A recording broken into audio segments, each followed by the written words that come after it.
எனக்கு ஒரே சிரிப்பு என்னன்னா, அவர் செங்கோட்டையன் அண்ணனையும் அண்ணன் ஓபிஎஸ் அவர்களை என்னையும் பார்த்து அவர் துரோகிகள்னு சொல்கிறாங்க. ஈவன் எங்கள் சித்தியும் பார்த்து சொல்கிறார், அவருக்கு பதவியை உட்கார வச்சுக்கிட்டு சிறைக்கு சென்றவர்கள் இன்று வரை கூட அவங்க ஒரு வார்த்தையை யாரையும் எதிர்த்து பேசுனதா எனக்கு தெரியல. எல்லாம் ஒன்றா இருக்குன்னு தான் அவங்களும் பேசிகிட்டு இருக்காங்க, சித்தியும்.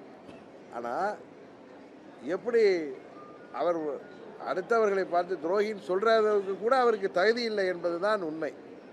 ஏன்னா 21 தேர்தலாக இருக்கட்டும், அப்பொழுது மத்திய உள்துறை அமைச்சர் மாண்புமிகு அமித்ஷா அவர்கள் என்னெல்லாம் முயற்சி செய்தார்னு தெரியும். என்னால் பழனிசாமியை ஏற்றுக்கொள்ள முடியாத காரணத்தினால், அதே நேரத்தில் திமுகவை வீழ்த்த வேண்டும் என்கிற காரணத்தினால் நான் தேர்தலில் கூட போட்டியிடவில்லை. எங்களை சேர்ந்தவர்களுக்கு உங்கள் சார்பாக வேண்டுமானால் 40 பேர் அவர்களுக்கு வாய்ப்பு கொடுக்கப்படுகின்ற பட்சத்தில் நாங்கள் போட்டியிட இருக்கிறோம். எனக்கு ஆனால் தெரியும் பழனிசாமி எப்படி என்னை சந்திக்க முடியும். எங்களுக்கு துரோகம் செய்த பழனிசாமி என்னை நேருக்கு நேரம் சந்திப்பதற்கு அவருக்கு தைரியம் இருக்காது. அந்த தான் இப்படி உட்காந்து பேசிகிட்டு இருக்காரு. எனக்கு தெரியும். இருந்தாலும் அரசியலில் என்னை விட அனுபவம் மிக்கவர்கள், பெரியவர்கள், திமுகவை வீழ்த்த வேண்டும் என்கிற காரணத்தினால என்னிடம் பேசிய காரணத்திற்காக எனக்கு அது நடக்காது என்று தெரிந்தோம் நான் அமைதி காத்தேன். 1% சான்ஸ் இருக்கே நடந்தால் மகிழ்ச்சி தான். ஆனால் நான் தேர்தலில் போட்டியிட மாட்டேன் என்று உறுதியாக சொல்லியிருந்தேன்.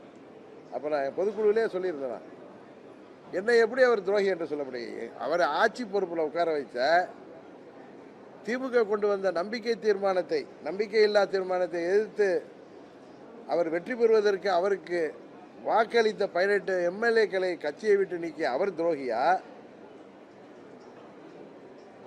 அவரை முதலமைச்சராக்கி அறிவித்து விட்டு சென்ற சின்னம்மா அவர்களை கட்சியிலிருந்து பொதுச்சாலையிலிருந்து நீக்கிய அவர் சிறைச்சாலையில் இருக்கிற நீக்கிய பழனிசாமி துரோகியா? அவரை ஆட்சியில் அமர வைத்த அந்த நம்பிக்கையில்லா தீர்மானத்தில் எப்படியெல்லாம் அவரை யாரும் ஏற்றுக்கொள்ளாத நேரத்தில் அதை ஏற்றுக்கொள்ள வைத்து சின்னம்மா அவர்கள் அறிவித்து சென்று விட்டார்கள். அம்மா அவர்களை சேர்த்த அந்த சீனியர் மினிஸ்டர்ஸில் அண்ணன் ஓபிஎஸ்க்கு அடுத்த இடத்தில் அவர் இன்றைக்கு இருந்த காரணத்தினால் அவர் அறிவித்திருக்கிறார். அதை நீங்கள் எல்லாம் ஏற்றுக்கொள்ள வேண்டும் என்று அவர்களிடம் பேசி அன்றைக்கு செம்மலை போன்றவர்கள்லாம் வெளியிலே ஓடி போயிட்டாங்க. இவர் ஏற்றுக்க முடியாதுன்னு உங்களுக்கு தெரியும். அது போல் சில சட்டமன்ற உறுப்பினர்கள் காய்கறி வண்டியிலலாம் ஏறி போத்தாங்க. வேற ஒன்றும் காரணம் இல்லை.